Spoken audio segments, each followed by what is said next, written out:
Hello, hello, hello. Check. I'm geeking right now. This is cool. Now, this is what I want, right? So I got all your videos. I really want to work with you guys. And then I want you to send some people down and we can, sit and talk, whether it's you, whoever. No, we're going to have me. We're going to have my director of ops, Dom, who just was a speaker at MJU talking about, how he dials in his environments for what we specifically do in our brands, right? Because we are very vape and pre-roll and gummy driven, where we focus mainly on convenient form factors for people that are premium products at the same time, right? So he's great to talk about that stuff, specifically dialing in the grow for specific brands, like what you guys are putting on the market. And our COO, Andy Sachs, he's probably one of the smartest people I know, from sales, marketing, running a grow, fitting out, building a grow. He's built grows in Puerto Rico. Nice. He's such a cool guy to talk to. He's built grows in many other places and stuff like that. So yeah, I would love to have the whole team down here. Yeah, I love just the whole brand. It seems like you really appeal to the brand new person that came in with your packaging, the jersey, everything's jersey specific, that people have the emotions, pork roll, boardwalk, all that stuff. And I like how you're focusing, on, easy entry for people to get in. But you're not, even the culture people are, it's great stuff. Absolutely. Man. High quality. Because for me, I was a bud tender 3 years ago. And for me, I always talk about the Canna Curious people. Yes. Right? Because a lot of people don't know 50% of the people that buy cannabis in our state are women. Right? And sometimes, women have more of a privacy factor to them, or maybe their home isn't as stable and they can't openly use their product or something like that. So we want people to have the fact that you can hit one of our vapes and it's not going to reek up. You know what I mean? It's going to smell amazing, but it's not going to reek up like a whole house or anything like that. But then we have heavy hitters like our Jersey joints or our dirty jerseys, which I'm repping the jersey right now, where it is flour mixed with bubble hash or, our dirty diamonds or something that's going to hit 10 times harder for the people who are a little bit more like your heads or people who are more connoisseur. Yeah. No, I'm excited with this partnership. And like I said, so we're probably thinking out of the box with what a lot of dispensaries do, where I feel a lot of dispensaries put a lot of the onus on the company to sell for them. And that if their product's not moving, it's nothing that we're doing, it's your product's not moving. Whereas I feel that the dispensary should actively be working with you to sell the product and to really be promoting it, not just it's on my menu board, it's on my e-com website, and it's not moving unless I get a discount. No, we're here about partnerships. That's what we're here for, right? We want to be with the community, right? We're not, at the end of the day, your bud tenders are the ones selling it, right? You can't just throw it up on a menu and expect movement. You know what I mean? That's not. What's the differentiation, right, between 230 dispensaries? It's your bud tenders. It's your staff. It's the experience that I just walked through that you guys are creating here for not only a one-stop cannabis shop, but a one-stop wellness center for people that they can not only come here and get cannabis advice, but then they can directly pair it with the sauna or the cold plunge or, just a mom coming here to have a cup of coffee just to get away from her life for a second, smoke a joint and have a cup of coffee and talk to your staff. You know what I mean? So that's what we're here about. You know what I mean? Yeah. What I was so impressed when Nick Ofak and myself went up to your facility were the people. Exactly what you just talked about. It's about the every people. Single person that we touched, what the passion, the knowledge, just you can feel the pride that I'm working for Glass Meadows. I love what I'm doing, whether it's putting a sticker on a pre-roll or packaging up the dispos or working in making the resin and the rosin and all that. Every single person was just phenomenal. And we couldn't stop talking. A 2.5 hour ride. I mean, we just could not stop talking about the experience there. And I think that speaks to my COO, Andy, right? Because that all trickles down, top down. And I've seen it. I've worked with a couple different cannabis companies here in the state. And when I was walking through the grow the first time, I think I told you about this too on our first call. The interaction he had with every single employee not only did he know every single person's name or like a little fact, no, every single person was equally excited to greet him back and give the same kind of energy back. And that love goes into the plants, man. Yeah. That goes into all the products, right? Like this is a plant at the end of the day. It's a living thing. One of my friends from New York always says, cannabis best fertilizer is a grower's shadow, is the love that you give back into the plant, right? And we definitely do that here at Glass Meadows for sure. Yeah. I mean, when you can have that kind of relationship, then they're not a number. They're like, I matter here. I matter in the process. What I'm doing, this job matters in the whole thing. And you got just an incredible team that each and every facet, they just all feel it. They don't have to say it, but they feel it. And their stories are amazing. I mean, from a bud tender 5 years ago to now I'm doing the live resin and live rosin and extracting in the lab. And what's your background? Social worker. Just incredible. And the knowledge, I would be like, man, did you go to college for this? I mean, that technical. Yeah. I was an actor on Broadway. I didn't even start in cannabis. You know what I mean? I was a performing artist for like 20 years of my life, for a long time. And really for me, like this was all me. Like I took it upon myself to learn it as much as possible.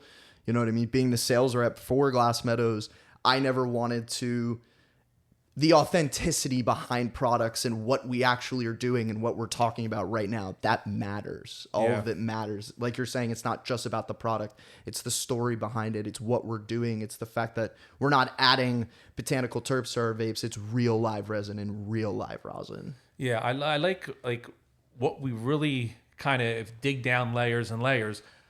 I really want to bring the experience to the consumer, because they can't go and walk into that facility and to see all the type of people and their story and how they were there, wherever they were, and now they're in a huge industry. It's going to be a multi-billion-dollar industry with, top-notch companies doing top-notch things.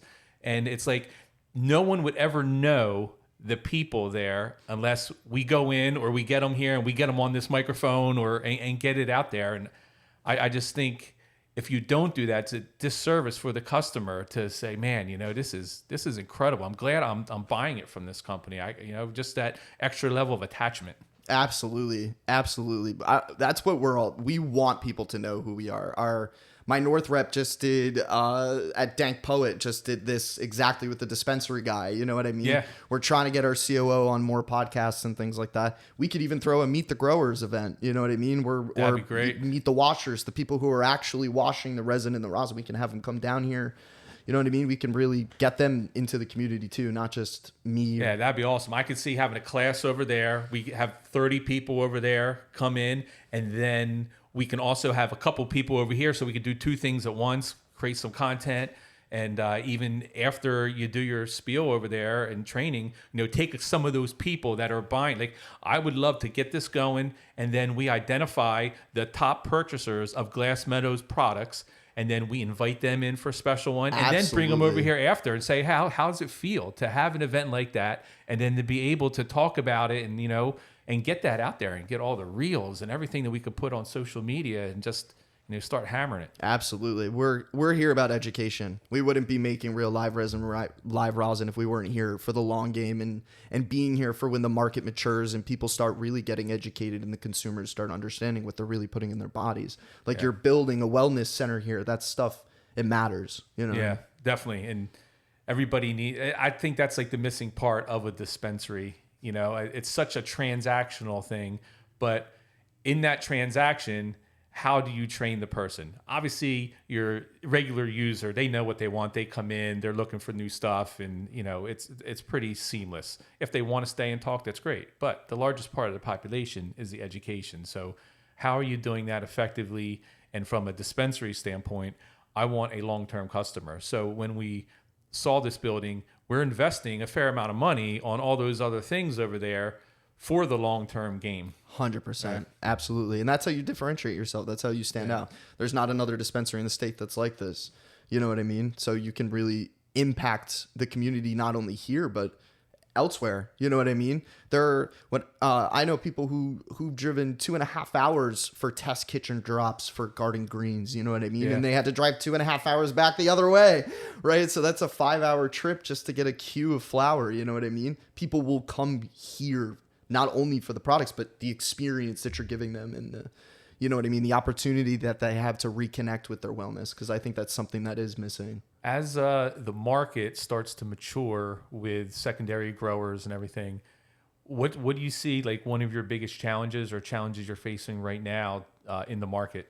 I think it is right now. I think education. I think that is the biggest thing. It's there. I think every form factor of vapes belongs on the market, right? I don't think there's, just because one process necessarily is better than the other, but the consumer might need a cheaper, right? Because maybe their taxes got higher, or, maybe they got hit with, an unexpected cost that year and they may need to purchase distillate. So never want to ever, talk poorly upon any process, but for us, it is education. It's understanding, having the consumer, even the dispensaries understand why, maybe it is a $70 half gram for rosin or a $60 half gram for real live resin, real live rosin.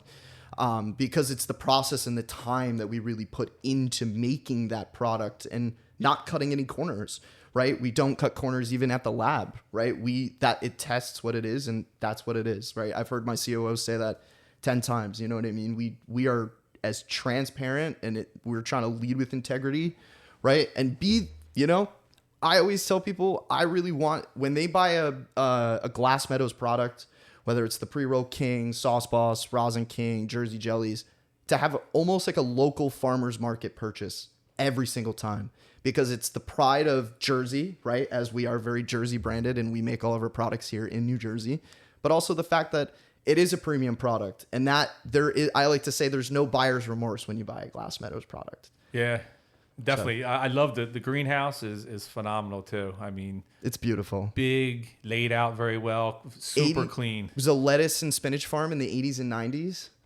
And it's a real glass greenhouse, which is why we call ourselves Glass I'm sure Meadows. The township loves that you're repurposing agriculture. And, come on. Yeah. Absolutely. It's beautiful too. You were there. I feel like it's so cool, like looking out. You know what I mean? Because it's at such a high point in Newton, and you can really look out and see the land. And it's kind of cool to reconnect with nature up there, too. It's nice. Now, I think they said you guys opened in September with like 6 employees, and now there's almost 70 employees. And then within that time, it's really impressive when you leave the grow, just walk 15 feet and you're in your manufacturing. That manufacturing facility is impressive. I mean, in my opinion, I've been to a bunch in the state.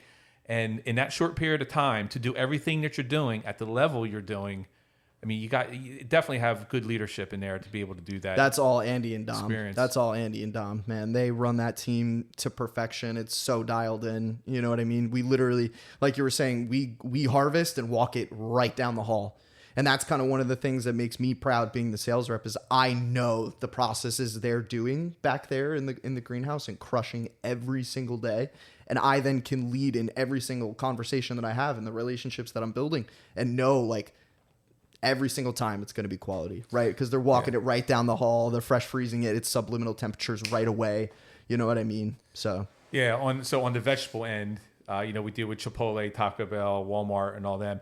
And when we go into our processing plant, which is like 10 miles down the road where they make all the salsa for Chipotle and Taco Bell, it's great to know that, because when we walk into those facilities, they're food grade facilities. They get audited all the time. Everybody's bootied up and everything. I mean, it's just, they have a full staff of 20, 30 people that are just food safety people, documenting, doing everything, make sure it's right. And going into your facility, it's 100% like that. So I know as a dispensary owner, I feel good bringing that product in. I've been able to walk through, I've been able to look, and I have the experience. It's not like I've never been in a facility like that. So I can see all the little things that you're doing that maybe the regular person just walking in, buying and walking out just doesn't understand, the level. When you look at these videos of everything that you do, the care, the detail, I mean, it's like, it's on point. And you're talking pharmaceutical grade products that you're putting in. I've been to some places in the state that I'll tell you, I wouldn't bring my camera into. Very nice people, but you know what? It's just, it's not to the standards that I think you need to be when you're putting product into someone's body. I think Andy would back me up on this. Just because the CRC gives you the leash doesn't mean you should take the room. You know what I mean? Yeah. And that's kind of why we do what we do in every single step of the way. As you said, you saw it. You know what I mean? We don't cut corners. No, not a single one. Not at all. I mean, when I walk into a facility and they're not even bootied up and they're doing work and everything, I mean, that just right there and that's at the executive level. I'm talking to an executive and people aren't even bootied up working on the product. So that tells me it's starting, like you said, all starts from the top and trickles down. And that goes to the product. Yep. How do I know what they're buying? Are they buying it from a reputable source? Are they cutting corners there? If they're cutting corners on buying, hair nets and gloves and things like that, yep. then where else are they cutting corners on that product? 100%. Yeah. And that's, we grow every single plant that goes into every single thing that we manufacture. So how have you guys been growing so fast? Honestly, that would be a Dom and Andy question, but I know that they flower specifically to 56 days because they want the trichome clarity because it translates into the oils. So they really think of every single way. I think Dom would back me up on this. He tries to harvest almost every single day. Yeah. It would be small sections of the grow, obviously, but they want to try and have it as autonomous as possible while still giving every single plant love. And do you guys have like expansion in the future there? I think there is room. Like the whole facility is about 67,000 square feet. And right now I think we're only at 30,000 square feet of canopy. So I think there is room on the backside. If I'm not mistaken, they might've filled it out by the time, by the time that I visited. But, I know that is the facility and like, that's that. And, expansion inside the facility potentially, but as you know, like we have Jersey on every single one of our, one of our products. I don't know if that would really work in any other market. You know what I mean? I love that fact, right? Because this is Jersey. It's Jersey. People they love Jersey, right? They love the beach in Jersey. They love so many aspects of Jersey. And I feel that if you're not putting Jersey on there, it's like that Jersey pride. It's like, that's what we're all about. And that was one of the biggest things that when I came onto the company that I was excited about. I was like, wow, no one else is really doing this. No. I thought about that. I was like, we're in Jersey.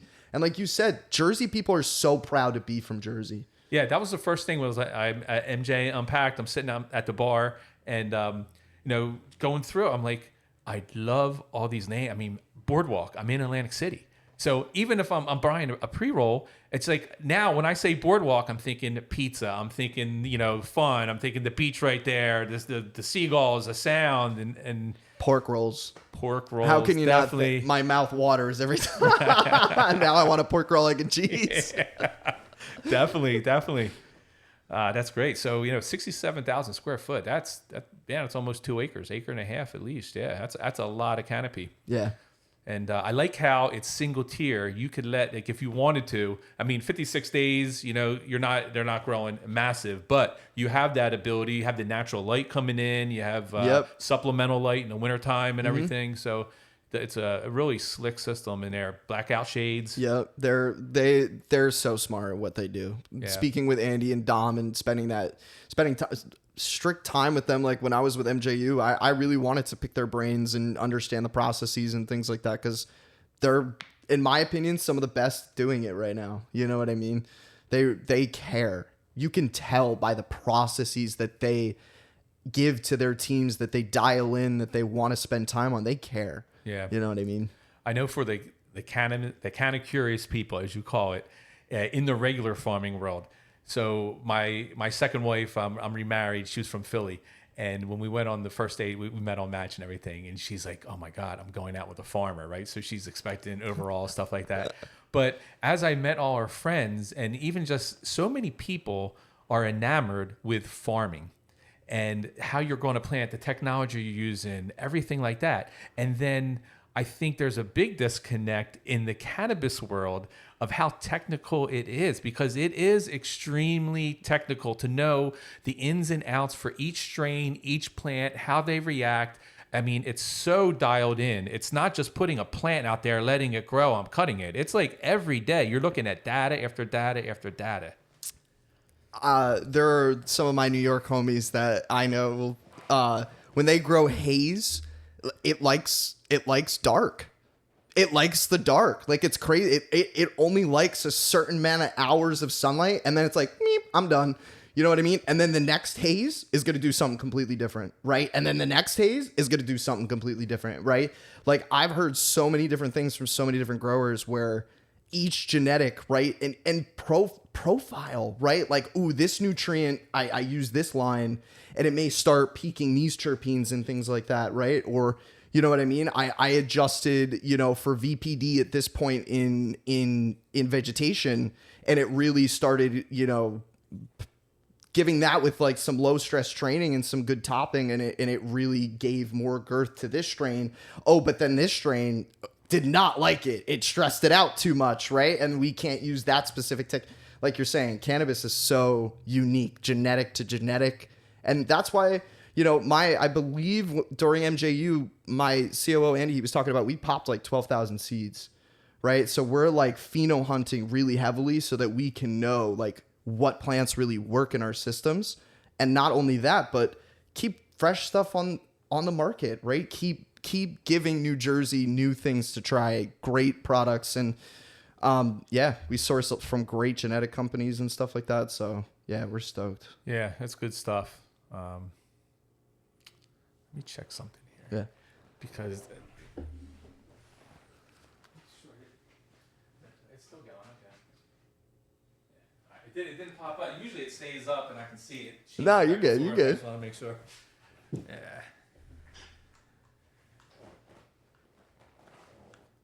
You would be on here all day. This is so natural for you. Yeah. Oh my gosh. Yeah. So natural. I'm so funny because I was just talking with my marketing director. They just got an office on the Philly side because there's a couple of them are from PA. Okay. Where they originally started. And I was like, ooh, we gotta fit out literally not 15 minutes before I walked in the door. I was like, we gotta fit out a podcast studio. We gotta get.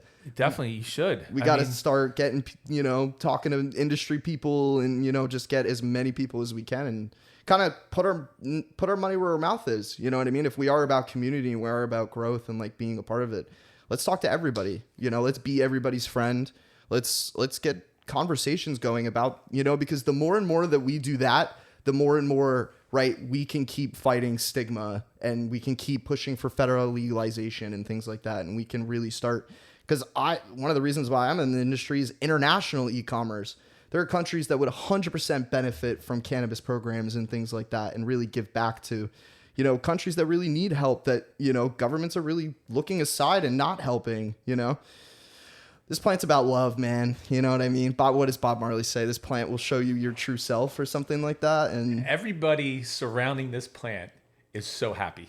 So happy. Yeah, right? Man. I totally love it. Like if you're drinking alcohol, you start getting drunk, you get belligerent, you know, you got your beer muscles and everything. And like with this plant, everyone is just so chill, so relaxed. Just let's have a good time. I mean, and even if it's you know, for pain or whatever, people are so emotionally connected to this plant for whatever it does for them, and they just love it. That's why I never really believed in like a rec market. You know what I mean? Calling it a rec market feels weird because even if you are just like smoking to like relax, isn't that medicinal? Yes. Do you know what I mean? Because that's just stress relief or something like that. So even if you want to go have fun, right?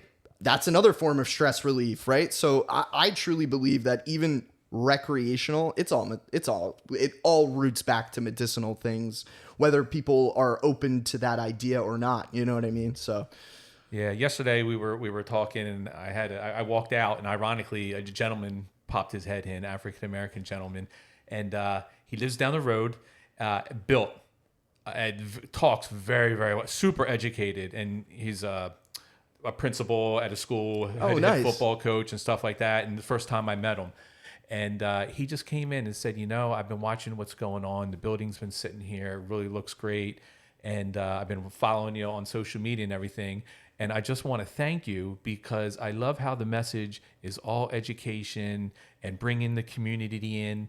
And it just feels that in our culture that it's just portrayed that it's the underground culture are really the users. Whereas I want you to keep doing what you're doing and to expose people to all the high level people that use this product for whatever it is.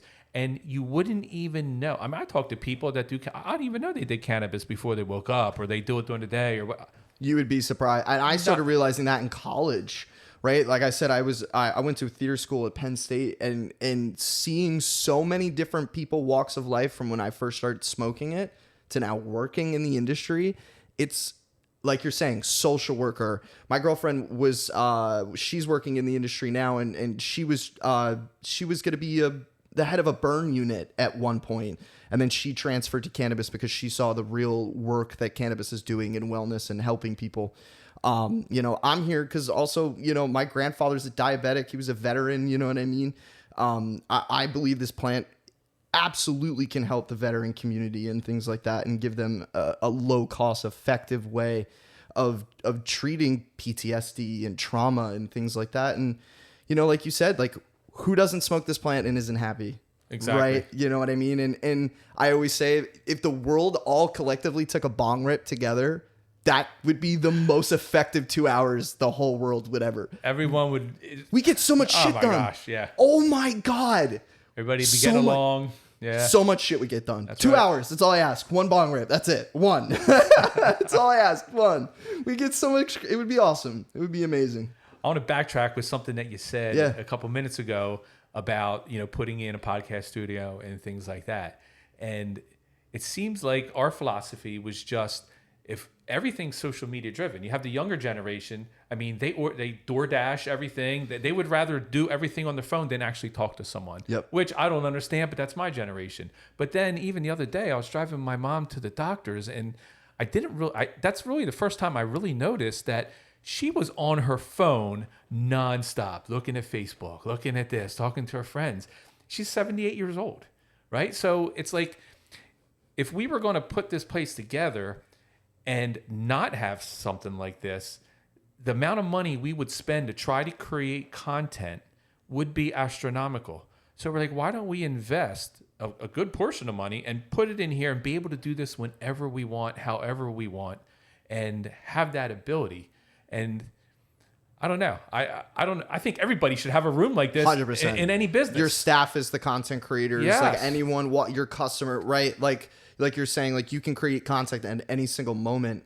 And in this digital age that we're in, where I used to sell cell phones before I started selling cannabis, and what I really started to see is technology is a connection.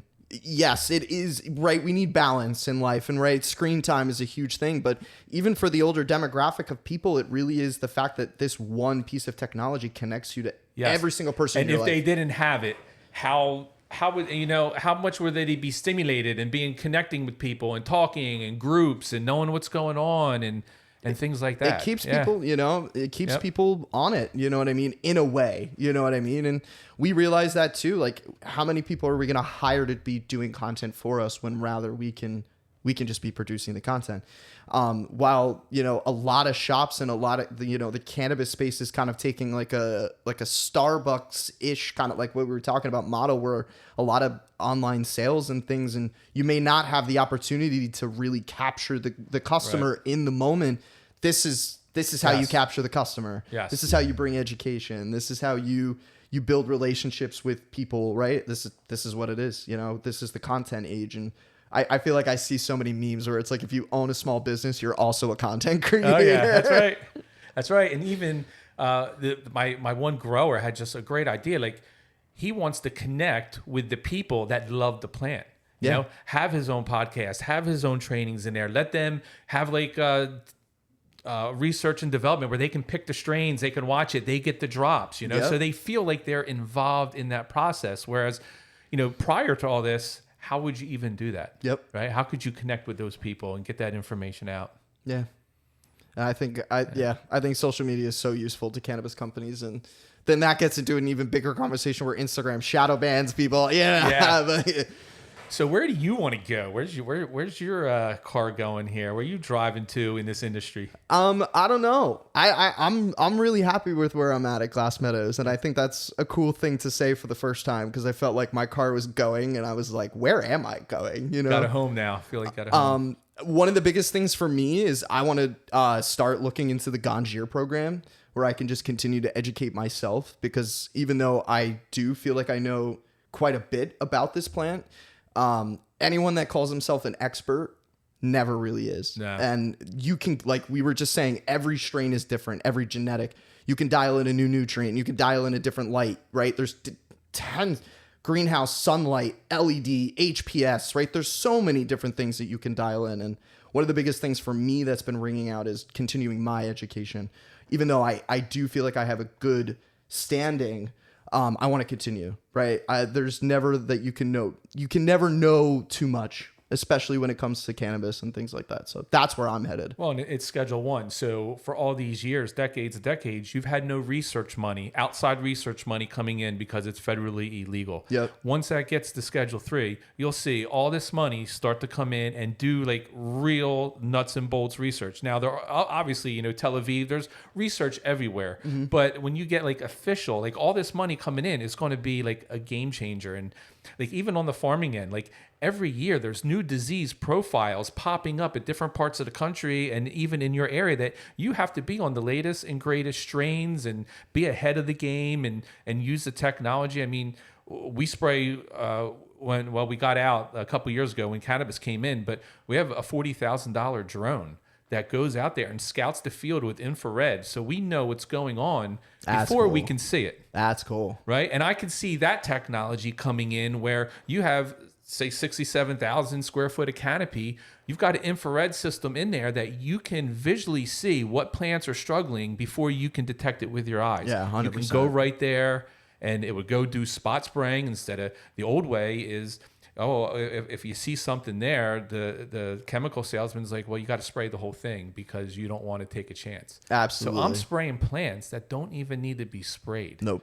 And, that's a hard pill to swallow. Absolutely. As a farmer and then say, have integrity when you put that out there and say, yeah, this is like the best product I can give you. And absolutely. I don't know if that's the case. Yeah. Technology is getting really cool with cannabis where, there's companies now even coming out with like where you can just, stick a meter just in the soil and it'll tell you constantly the moisture content and then it'll feed right into your drip feeder, right? And then it'll give exactly what the soil needs for, cannabis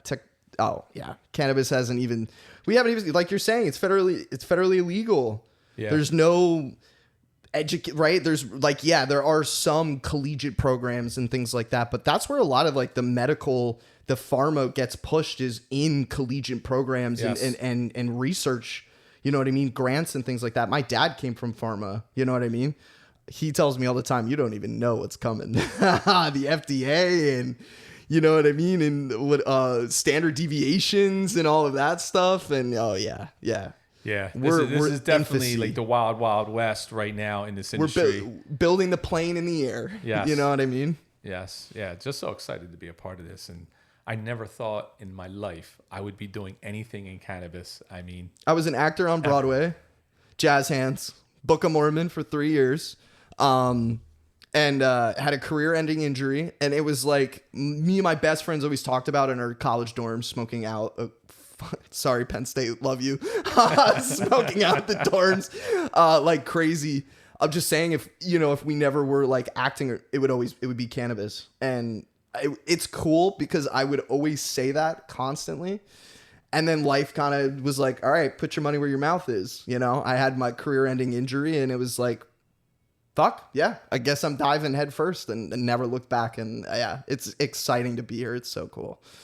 Industry wasn't there, and now you have a full. And you told me everything that you've purchased has come really from this industry. Literally, right? Car, everything, my house. I met my girlfriend because of this industry. Literally, my parents' Christmas presents, everything comes from this plant. Literally, and I wouldn't want it any other way, man. It's my life. It feels like a religion to me. It feels like a way of life. My wellness. You know what I mean? It's made me a better person. Like 4 years ago, my parents say that all the time. They're like, you now is like our favorite. It's night and day, just how driven I am, how more personable I am in having conversations when I'm out in public. I used to have anxiety when I was out in crowds and things like that. You never would know, right? No, I used to be quiet. Even when I was a school teacher, I was quiet. I never really talked. And then something just came, my 20s just started to come out and started to develop. But I mean, you are perfect for your situation that in your company, because you are such a skilled communicator, and then you got the passion and you got the story and you got just everything. Like, you're such an asset to I Glass appreciate Meadows, that, man. definitely. Thank you, Chris. Yeah. That means a lot.